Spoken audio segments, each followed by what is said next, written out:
What's going on, everybody? It's your boy Danny the Bull, and I'm back with another video for my OMI homies. Now, last week I had HelloKay on the channel for a live stream. We had a 2-hour discussion about everything VeVe and OMI token related.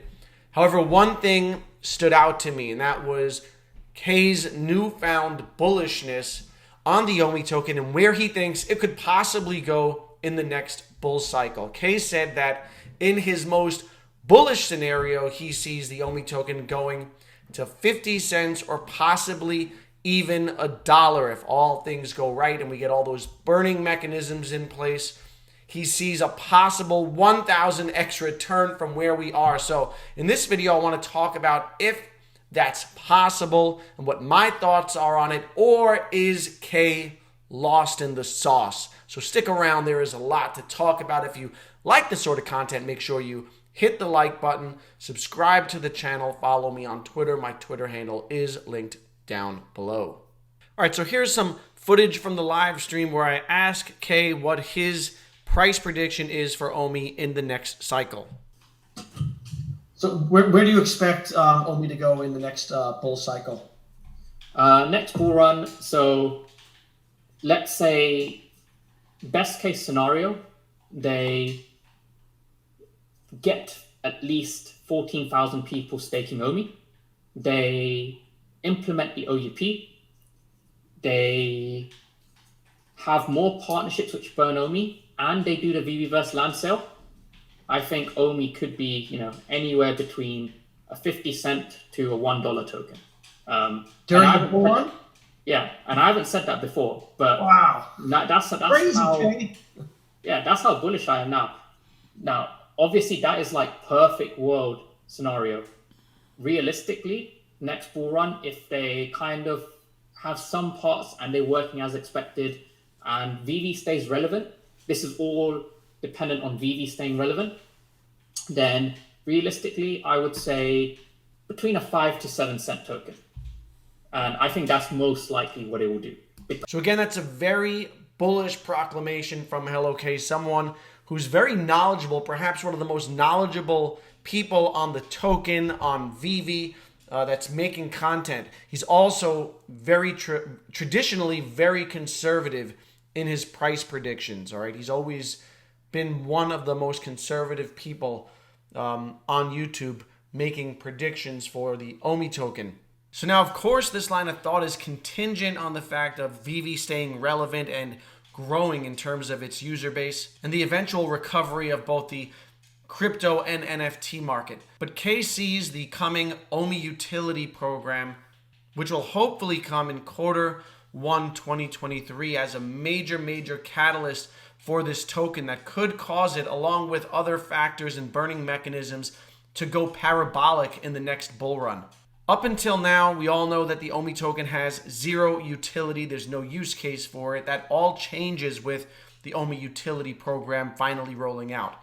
And there will be a number of forces putting pressure on the price of the token. We'll have the OMI staking program. The OMI drop raffle will be a part of that. So now, in addition to the staking, there's going to be OMI to NFT. There's going to be OMI burnt by third-party platforms who are utilizing OMI like we have now with small ones like Epico, Regal. You've got Fiches. All right, that's going to be more prevalent. There'll be more and more platforms using the OMI token down the line.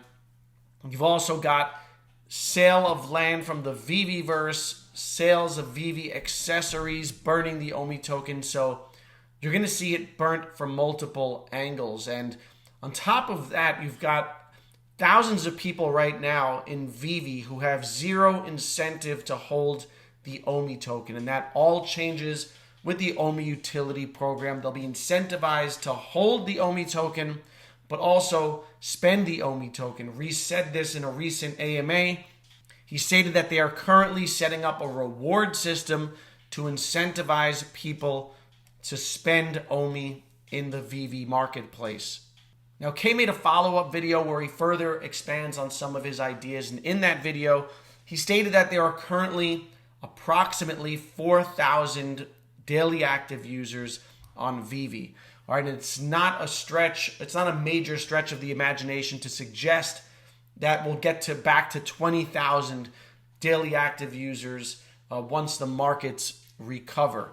And with 20,000 daily active users who are now incentivized and rewarded for buying and spending OMI in the marketplace, his calculations suggest that that mechanism alone could burn through 25% of circulating supply. And then there's the OMI drop raffle, which again allows collectors to purchase raffle tickets on VV in order to give them a greater chance to obtain a specific collectible in an upcoming drop. The more tickets a collector purchases, the greater his chance of getting the drop. Those successful in the drop will purchase the collectible, and the OMI for all drop raffle tickets the winner purchased will be burned. And I believe that in the next version of OUP, if I'm not mistaken, a small percentage of OMI from those who were unsuccessful in the drop will also be burnt.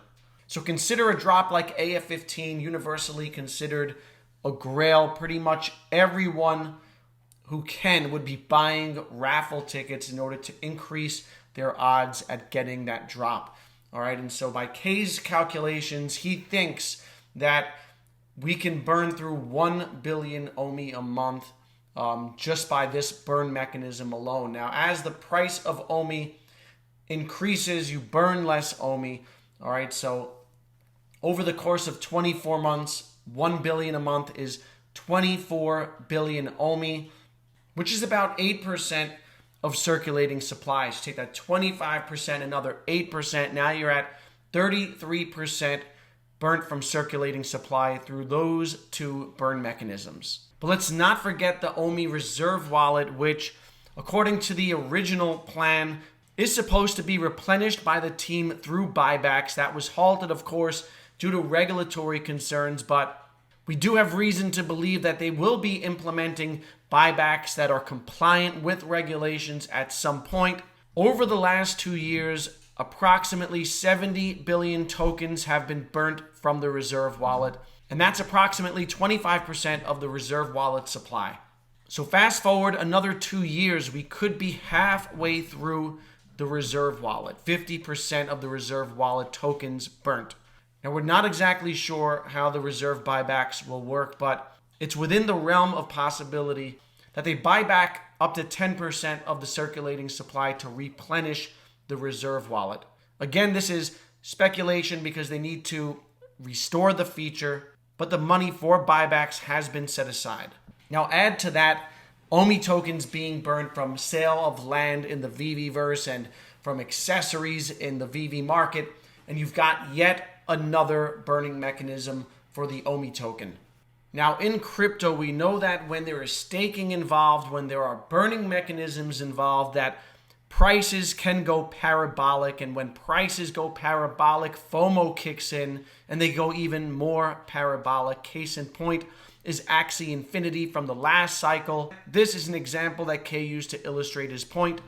January of 2021, Axie was sitting at approximately 60 cents. It went on to reach a high of $160 in November. That's approximately a 300x in 1 year. I believe Axie's market cap at the time was approximately $14 billion, $15 billion. So taking into consideration all of the catalysts, all of the various burning mechanisms that will be in place, do I think that it's possible for the OMI token to 500x, 1,000x in the next cycle? Let's take a look at what would have to happen in terms of market cap and percentage of circulating supply burnt. All right, so next cycle, considering the fact that we'll finally get onto some real major exchanges, considering the fact that we'll be classified as a metaverse token, and assuming that VV is not only still relevant, but has gone on to become a more prominent player in the NFT space, which I think will happen. I think that a $10 billion market cap is very achievable for the token. I've said this before. That would put it in the same range as like Sandbox from the last cycle. Fully diluted circulating supply at where we're at approximately 300 billion tokens, a $10 billion market cap would give us approximately a 3-cent token. But let's take a look at how burning from circulating supply will affect the price.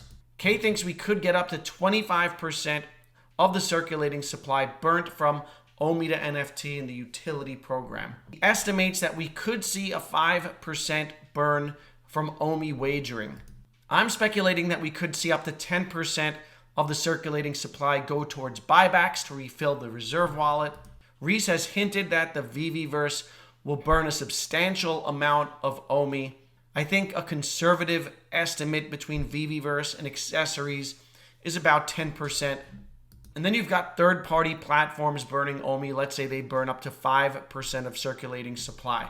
This is over the next couple of years. If all of these scenarios play out, that would be about 55% of circulating supply burnt, which is very substantial. I think that's a very bullish scenario. Now, with a $10 billion market cap, that would give you about a 7-cent OMI. If we went to a $15 billion market cap, which I believe is where Axie Infinity was at in November, that would give us a 10-cent OMI. Now, the market will be more mature in 2025. You had tokens like Sandbox already achieving $10, $15 billion in market cap. You could conceivably see a $20 billion market cap. Considering a burn rate of 50% of circulating supply, that would be about a 13-cent token.